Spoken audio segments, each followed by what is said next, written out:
Welcome to Sleepy Stories, the place where stories aren't meant to be finished. I'm Arthur, and tonight I'll be reading you a relaxing, sleepy story written by Pumby. We're heading to a hidden cottage tucked away in the Hollywood Hills, where rain taps gently on old window panes and the kettle's just started to whistle. Let yourself sink deeper into comfort. There's nowhere you need to be. The first drops hit the terracotta roof tiles just after 3 in the afternoon. You've been watching the clouds gather over the canyon all morning, those heavy pewter masses rolling in from the Pacific, swallowing the usual California sunshine whole. Now they've arrived in earnest, transforming the dusty hillside into something altogether different. Your cottage sits at the end of a narrow lane that most people forget exists. It's one of those 1920s bungalows that somehow survived the decades of teardowns and renovations. Nestled between eucalyptus trees that release their camphor scent more intensely when wet. The stucco walls have aged to a soft cream, and the blue trim around the windows has faded just enough to feel loved rather than neglected. Inside, you've lit exactly 3 candles. Not for ambiance really, though they help. The power sometimes flickers up here when storms roll through. They're scattered across the living room. One on the bookshelf, crammed with vintage paperbacks, another on the side table next to the reading chair, and the third on the kitchen windowsill, where you can watch its reflection dance against the rain-streaked glass. The kettle begins its low rumble on the stove. You've filled it perhaps too full, but there's something satisfying about knowing you won't need to refill it for a second cup. Outside, the rain intensifies from a patter to a proper downpour, drumming steadily against the roof and splashing into the terracotta pots on the front step.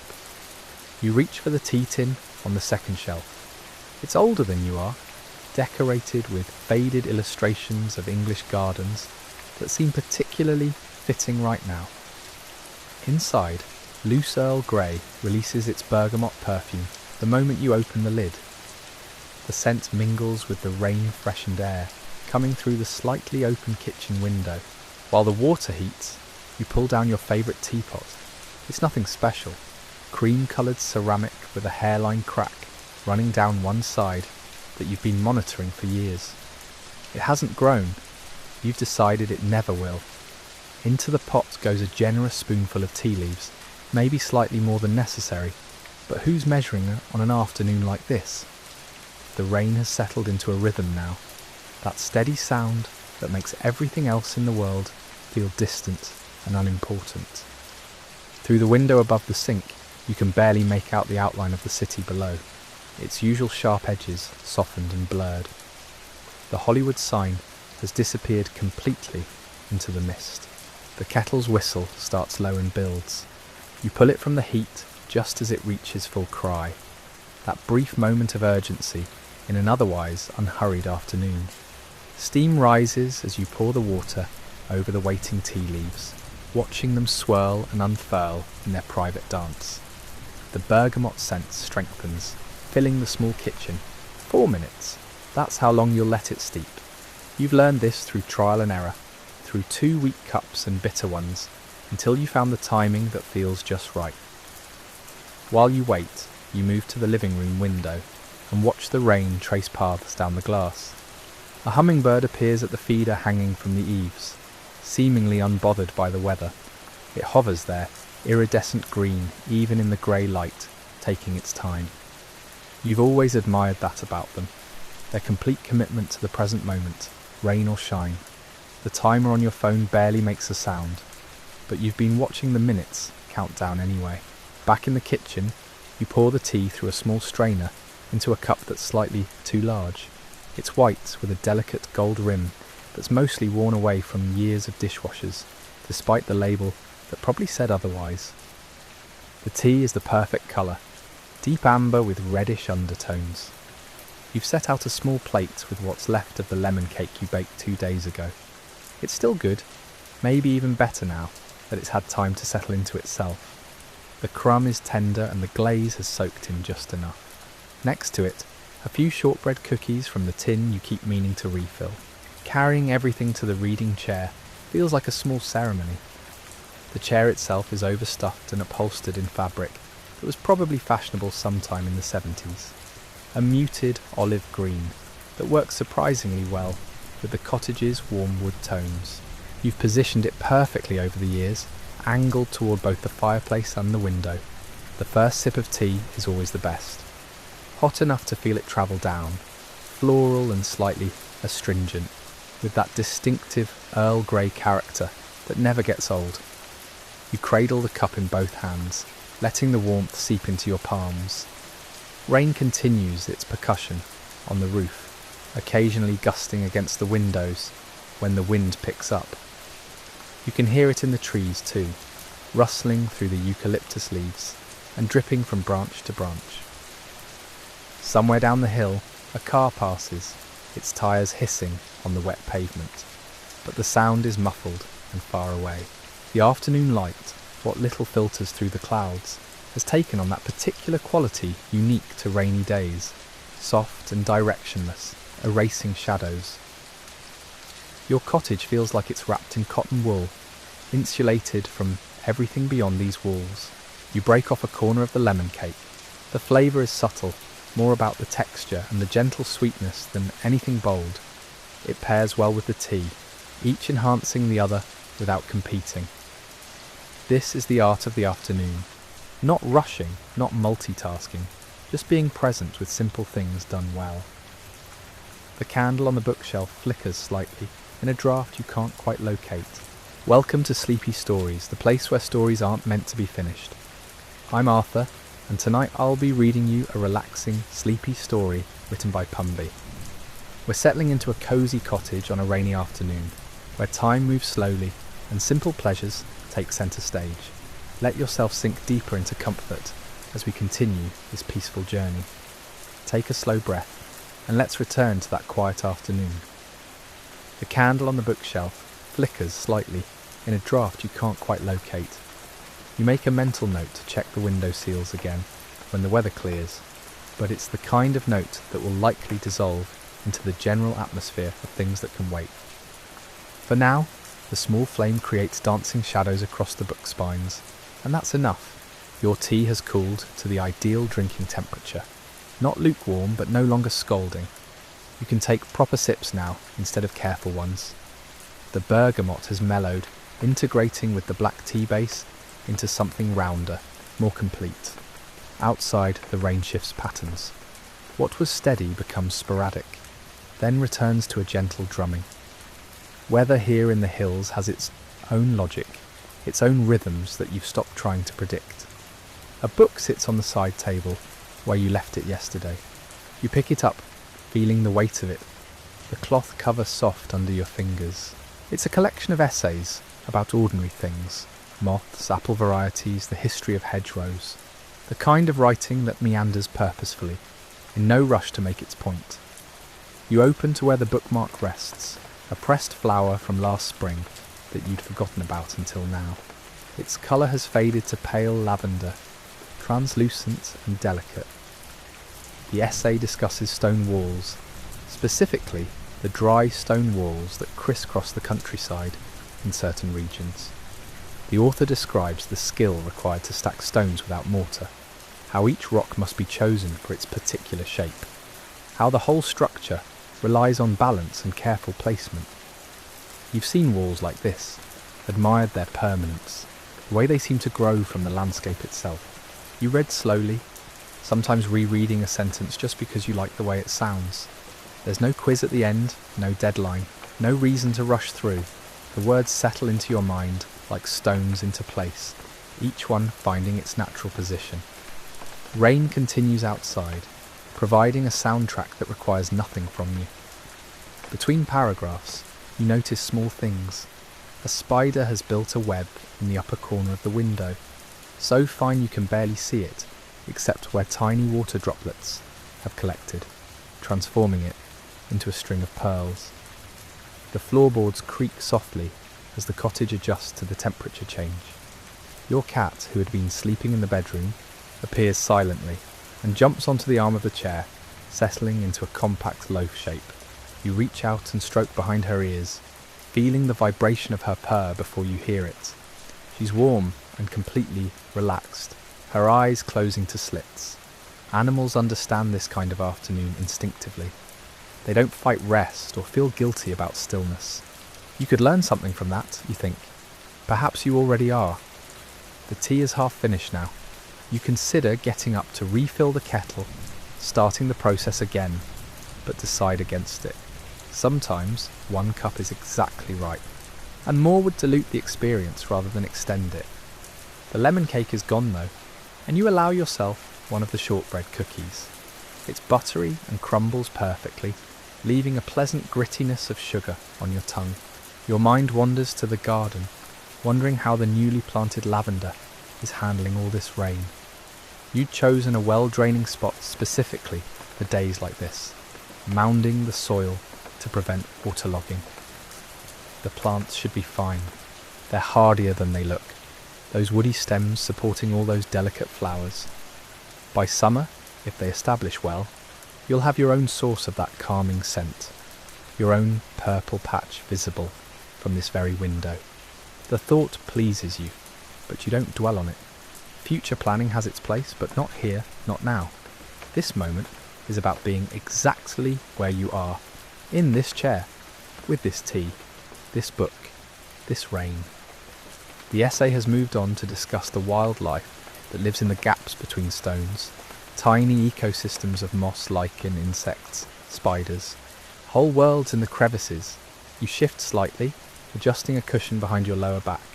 The chair embraces you, familiar and perfectly worn to your shape. How many afternoons have you spent here? Hundreds, certainly. Each one different, each one essentially the same. There's comfort in that repetition, in the reliable pleasure of simple rituals. The light is beginning to shift, though it's hard to pinpoint exactly how. The quality changes before the quantity, becoming slightly thicker, more golden despite the clouds. Afternoon is sliding toward evening, that liminal time when the day begins to release its hold. You have nowhere to be, nothing urgent calling. Dinner will be something simple later, perhaps soup or scrambled eggs with toast, something that requires minimal effort and tastes like comfort. For now, you turn another page. The author is describing a particular wall in Wales, how it has stood for 3 centuries, how generation after generation has maintained it, replacing fallen stones, keeping the integrity intact. You picture it clearly, can almost feel the rough texture of the weathered rock. Welcome to Sleepy Stories, the place where stories aren't meant to be finished. I'm Arthur, and tonight I'll be reading you a relaxing, sleepy story written by Pumby. We're continuing our peaceful rainy afternoon in a cottage where tea, books and the gentle rhythm of rainfall creates the perfect sanctuary for rest. Let your shoulders drop, settle into comfort and allow yourself to drift with the words.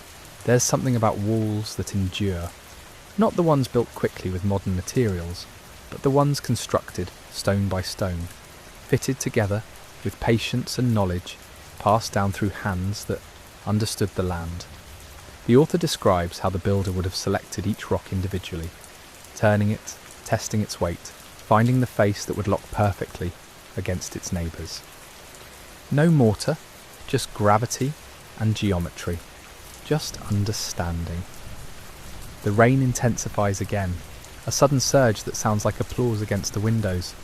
Your cat's ear twitches, but she doesn't open her eyes. Trust.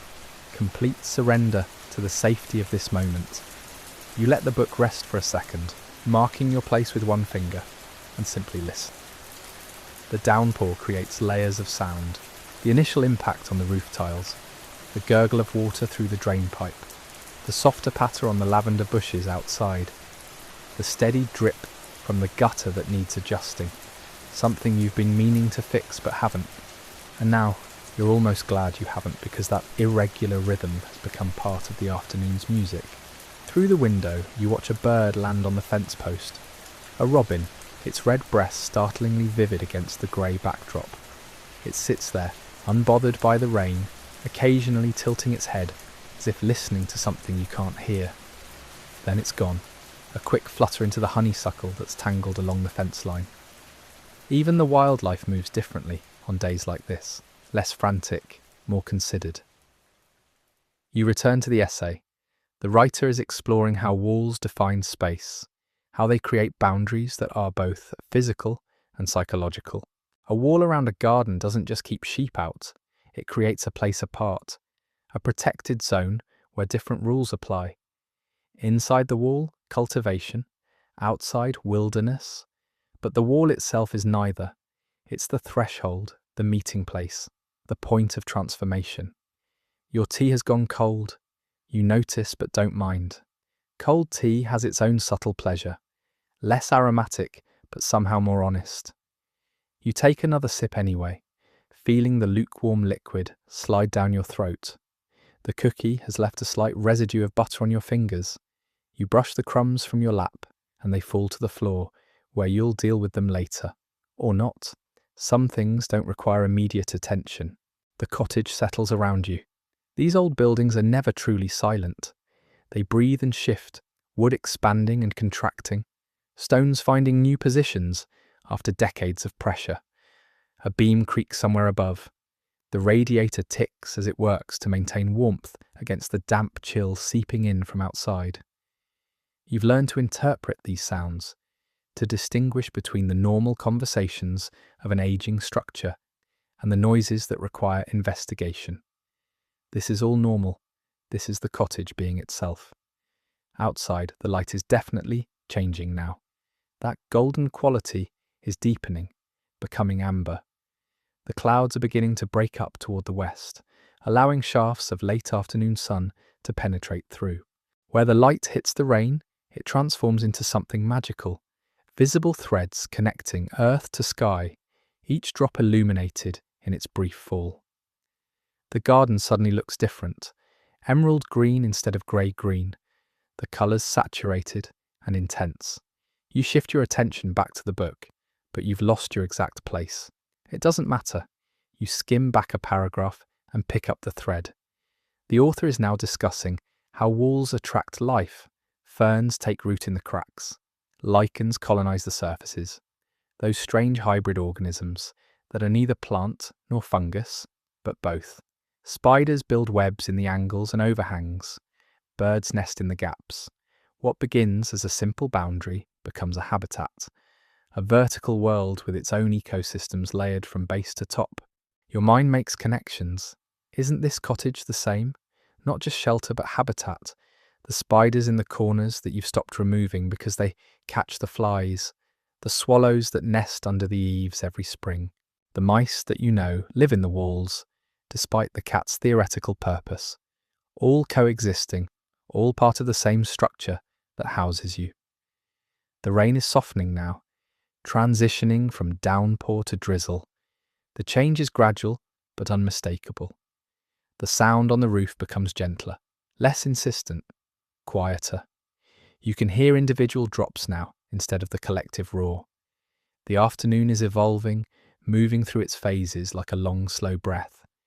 You close the book, not because you're finished, there are many pages left, but because you've absorbed enough for now. The ideas need time to settle, to find their places in your thoughts like stones finding their fit in a wall. You set the book on the side table, next to the empty teacup and the plate of remaining cookies.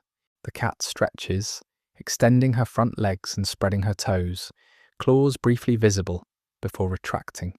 She looks at you with eyes that are completely present, completely content. Then she curls back into herself, choosing to remain exactly where she is. You understand the impulse entirely. Why move when everything you need is already here? The chair holds you perfectly. The cottage surrounds you with its familiar presence. The rain continues its gentle percussion. Welcome to Sleepy Stories, the place where stories aren't meant to be finished. I'm Arthur, and tonight I'll be reading you a relaxing, sleepy story written by Pumby. We're continuing our cozy afternoon in a stone cottage, where rain falls steadily outside and warmth gathers inside. Let your breath slow, your muscles soften, and simply drift along with the rhythm of this quiet day. The window draws your attention again. Water streams down the glass in patterns that never quite repeat. Each rivulet follows gravity but takes its own route, merging with others, splitting apart, creating temporary tributaries that exist for seconds before dissolving. You could watch this for hours, perhaps you already have been. Time has that quality today of being both present and irrelevant. Something moves beyond the glass. A bird lands on the stone wall that borders the garden, a small brown thing with a speckled breast. A song thrush, you think, though you're no expert. It hops along the top of the wall, pausing every few steps to shake water from its feathers. The motion sends tiny droplets, flying in all directions, catching the light briefly before falling. The bird seems entirely unbothered by the rain, as though this is simply the condition of the world and complaining would be pointless. You watch it hop the length of the wall and disappear into the hedge at the far end. The garden returns to stillness, or rather to the particular kind of movement that rain creates. Everything sways slightly. The roses nod on their stems, the lavender bows under the weight of collected water. It's all very gentle, very slow. Your thoughts drift without anchor. This is the gift of afternoons like this. Permission to think about nothing in particular, or everything in sequence, without pressure to arrive at conclusions. You think about the book you were reading, about walls and boundaries. You think about the cottage itself, these thick stone barriers that create this pocket of warmth and dryness. You think about how humans have always sought shelter, how fundamental it is to our sense of safety. The cottage was built sometime in the 1800s, according to the estate agent who showed you around. The exact date wasn't recorded, or if it was, the record has been lost. But the construction style, the thickness of the walls, the size of the windows all point to that era. Someone chose this spot, cleared the ground, hauled these stones, fit them together. Someone mixed mortar and laid each piece with care. The cottage exists because of decisions made by people whose names you'll never know. There's something comforting in that continuity. You're not the first person to sit by this window, watching rainfall. Not the first to find peace within these walls. Others have lived here, sheltered here, probably sat in this very spot during their own rainy afternoons. The cottage holds those moments somehow, not as ghosts but as layers of experience absorbed into the stones themselves. The light shifts again. The sun must be finding gaps in the western clouds, because suddenly the garden is illuminated differently. Not brightly, but with a warmer quality. The greens look deeper. The wet stones of the wall gleam. Even the rain seems to change character, becoming less grey and more silver. You stand finally, feeling the stiffness in your knees from sitting so long. The cat opens one eye to observe this development, but makes no move to follow. She's committed to that cushion for the duration. You pad across the room in your thick socks, feeling the slight unevenness of the old floorboards beneath your feet. Each board has its own character, its own slight dip or rise. You've learned which ones creak and which stay silent. In the kitchen, you feel the kettle again. The pipes clank as water rushes through them. Another voice in the cottage's vocabulary of sounds. You set the kettle on the stove and light the gas with a match, watching the blue flame spring to life. While waiting for it to boil, you lean against the counter and look out the kitchen window. This view shows the side garden, narrower than the front, bounded by the neighbour's hedge. A stone path runs from the back door to a small shed at the far end. Moss grows between the stones, thick and impossibly green. You've never tried to remove it. It seems like it belongs there, like it's part of the path's purpose. The shed leans slightly to the left. It's always leaned that way. Probably will continue leaning until the day it finally gives up and collapses entirely. But not today. Today, it stands in the rain, weathered wood darkened by moisture, doing what it's always done, providing storage for garden tools and terracotta pots and half-empty bags of compost.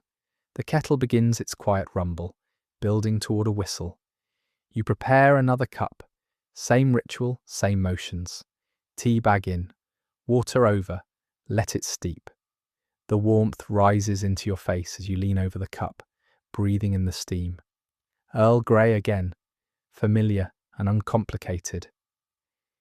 Carrying the fresh tea back to the sitting room, you notice how the afternoon has transformed. It's not ending yet, but it's clearly moving toward evening. That quality of light that suggests transition, that makes you aware of time passing, even as everything feels suspended. The rain continues, lighter now, but persistent. It's been raining for hours, it might rain all night. You settle back into the chair.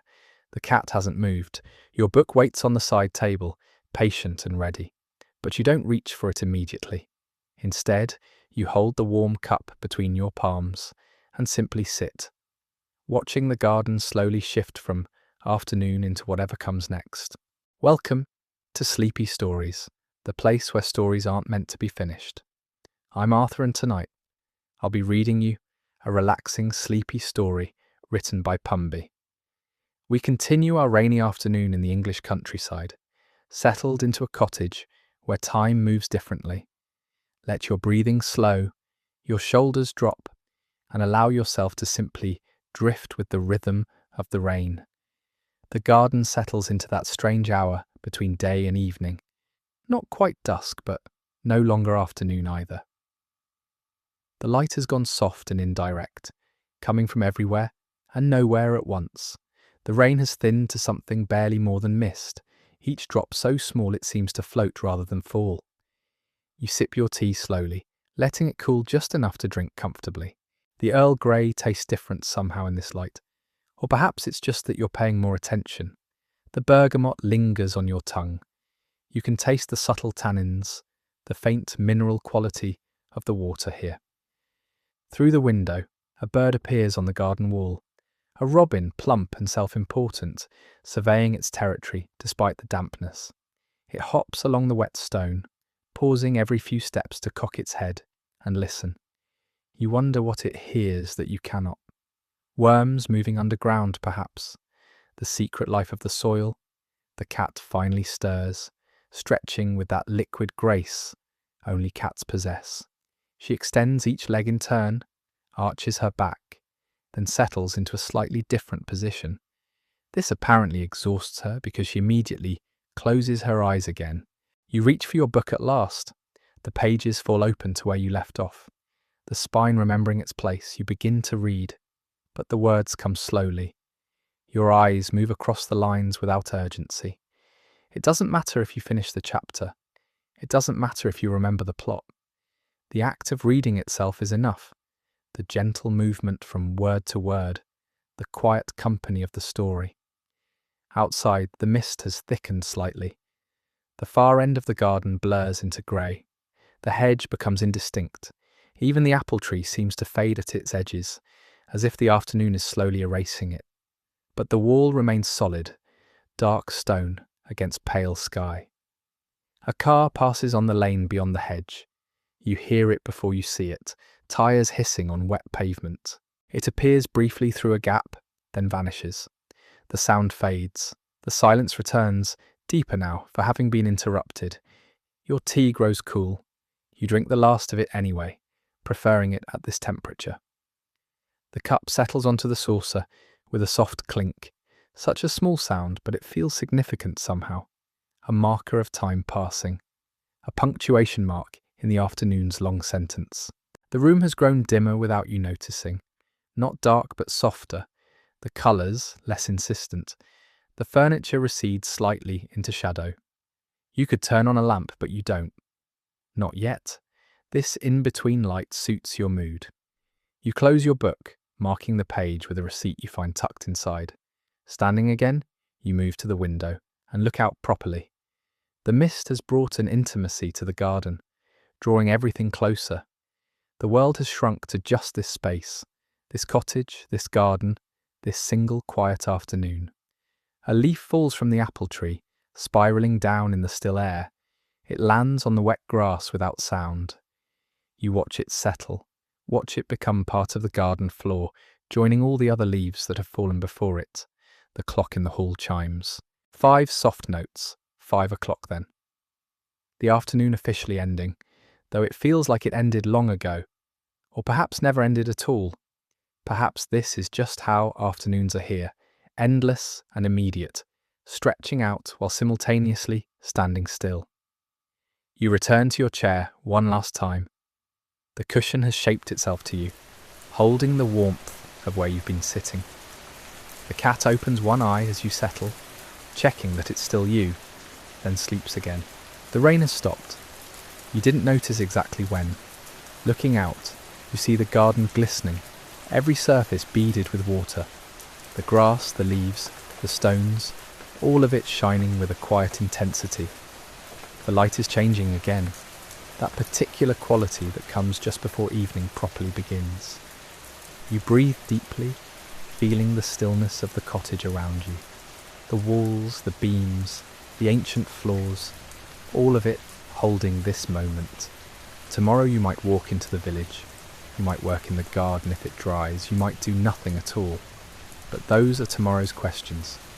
Right now, there is only this: the chair, the window, the wet garden beyond, the cat sleeping, the book closed, the empty teacup waiting on its saucer. The afternoon complete, whole, needing nothing added or taken away. Outside, the first hint of evening arrives. Not darkness, but a deepening. The grey sky shifts towards something richer. The garden prepares for night, though night is still hours away.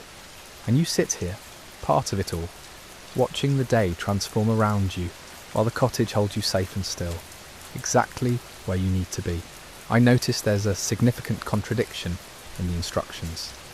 The task asks me to write part 5, 1,000 words, beginning exactly where part 4 ended, but then provides a completely different script about a Hollywood Cottage Tea Hour, and asks me to write only a 257-word conclusion for that script instead. Additionally, the instruction to start with the "Welcome to Sleepy Stories" greeting contradicts the requirement to begin exactly where part 4 ended with no recap. I cannot fulfill these conflicting requirements. Could you please clarify? 1. Should I write part 5, 1,000 words, continuing from the lavender field story in part 4? 2. Or should I write a 257-word conclusion for the different cottage tea story provided? 3. Should the output include the "Welcome to Sleepy Stories" introduction, or begin seamlessly from part 4's ending? Please provide clarified instructions so I can create the appropriate content for you.